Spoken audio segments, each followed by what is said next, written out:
ఆంధ్రజ్యోతి రాధాకృష్ణ మామూలుగా రాయలేదు వాళ్ళ కొత్త పలుకు. ఆ కొత్త పలుకు చూస్తే రాధాకృష్ణ ఏందా ఇంత పరమాన్నం ఉన్నాడు, ఈ పరమాన్నం తెల్లారేదాకా ఎందుకు చల్లారలేదా అనే సామెత మనకు గుర్తొస్తుంది. భయం నీడలో మీడియా అని హెడ్డింగ్ పెట్టి అక్కడ జాతీయ మీడియా అంట భయం నీడలో కొట్టాడుతుందంట. అసలు భయం నీడలో ప్రభుత్వాల మీద వ్యతిరేకంగా పోరాటలేదంట జాతీయ మీడియా. మరి జాతీయ మీడియా ఏం చేస్తుంది? జాతీయ మీడియా అమ్ముడుపోయింది, ఓకే యాక్సెప్ట్, దాన్ని ఎవరూ కాదంటలా. ఇది గోడీ మీడియా అయిందని అందరూ కోడైకి వస్తున్నారు, ఓకే, దాన్ని ఎవరూ కాదంటలా. మరి మన జాతీయ మీడియా పరిస్థితి ఏంటి? ఎలా ఉందంటే పతివ్రత పరమాన్నం వండితే తెల్లారదాకా చల్లారలేదంట అనేది పాత సామెత. ఆంధ్రజ్యోతి రాధాకృష్ణ అనేటటువంటి పతివ్రత పేపర్లో కొత్త పలుకు రాస్తే ఢిల్లీ నుంచి గల్లీ దాకా అది చల్లారకుండా అలానే వేడివేడిగా పొగలొస్తుంది అన్నట్టుగా రాయాలన్నమాట. అలా ఉంది మన వార్త. ప్రతిపక్షాలను ముప్పు తిప్పలు పెడుతూ ప్రశ్నించే గొంతులను కట్టడి చేయగలిగిన ప్రధాని మోడీ ఒకటైతే ఒప్పుకున్నారు చూడండి. ప్రతిపక్షాలను ముప్పు తిప్పలు పెడుతూ ప్రశ్నించే గొంతులను కట్టడి చేయగలిగిన ప్రధాని మోడీ. మరి ఇది నిరంకుశత్వమేగా.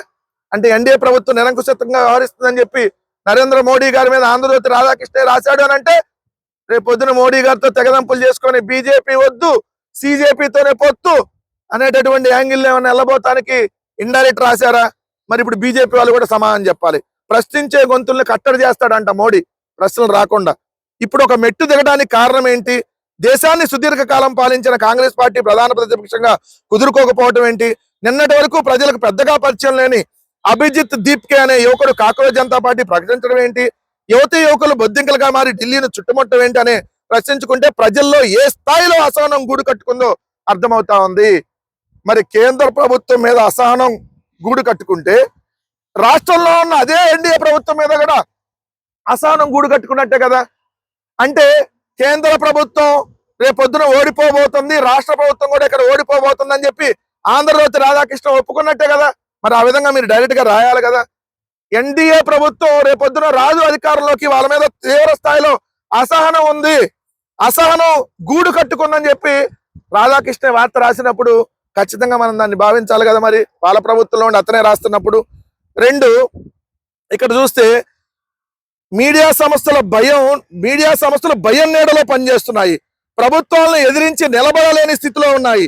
అయోధ్య రామ మందిరానికి ప్రజలు ఇచ్చిన విరాళాల చోరీకి గురైన జాతీయ మీడియా పెద్దగా పట్టించుకోకపోవడంతో ఇందులో భాగమే. మీడియా సంస్థలపై ఒత్తిడి తెచ్చి సమస్యలను కప్పిపెడితే అవి ముగిసిపోవని, లోపల రగులుతూ ఉంటాయని ప్రభుత్వాలు గ్రహించాలి. సోషల్ మీడియా ఇంతలా విస్తరించిన ఈ కాలంలో ఏ విషయాన్ని దాచిపెట్టలేమని ప్రభుత్వాలు ప్రధాన మీడియా సంస్థలు గ్రహించాలి. ప్రజాస్వామ్య వ్యవస్థలో ప్రజలను ప్రత్యర్థులను భయపెడుతూ ఎంతో కాలం మనుగడ సాగించలేమని పాలకులు గుర్తించాలి. ఎస్ మిస్టర్ రాధాకృష్ణ గారు, ఇక్కడ ఆంధ్రప్రదేశ్ లో కూడా అదే గుర్తించాలి. ప్రజాస్వామ్యంలో ప్రజలు మాట్లాడితే కేసులు పెడతాం, అక్రమ కేసులు పెట్టి జైల్లోకి వేస్తాం, అరెస్టులు చేస్తామంటే కుదరదు. ఖచ్చితంగా దానికి తగినటువంటి ప్రాయశ్చిత్తం అనుభవించక తప్పదు. ఢిల్లీలో జరిగినటువంటి పోరాటం ఆంధ్రప్రదేశ్ రాష్ట్రంలో ఇంకా తీవ్ర స్థాయిలో ఉధృతమైద్ది, ఈ ప్రభుత్వాన్ని పడగొట్టిద్ది అన్నటువంటి విషయం గుర్తుపెట్టుకోమని చెప్తా ఉన్నాం. అదే విధంగా అధికారానికి న్యాయ వ్యవస్థ లొంగిపోయిందన్న అభిప్రాయం ప్రజల్లో బలంగా ఉంది. యువతను బొద్దింకలతో పోల్చడంపై విమర్శలు చెలరేగిన నేటి తరానికి ఓపిక తక్కువ అని రెచ్చగొట్టే విధంగా సుప్రీం తాజాగా మరో వ్యాఖ్య చేసిన యువత మాత్రం ఎక్కడా సంయమనం కోల్పోలేదనేది వాస్తవం. జాతీయ మీడియా అమ్ముడుపోయింది, ఇక్కడ జాతీయ మీడియా అంతకంటే ఎక్కువ అమ్ముడుపోయింది. భయం గుప్పెట్లో జాతి మీడియా కాదు, రాజకీయ వ్యభిచారం చేస్తున్నటువంటి జాతి మీడియా.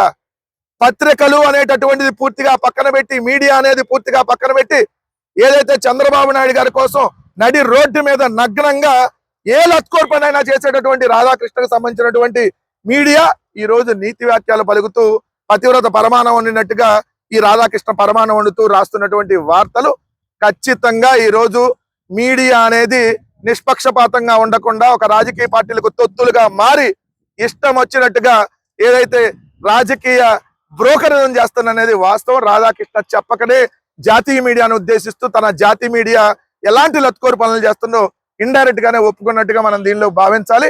మోడీ గారికి హ్యాండ్ ఇచ్చి ఏదైతే మళ్ళీ చంద్రబాబు నాయుడు గారి కాంగ్రెస్ పక్షాన్ని చేరే అవకాశాలు కూడా స్పష్టంగా కనబడుతున్నట్టుగా ఈ వార్త చూస్తే మనకు అర్థమైపోతా ఉంది.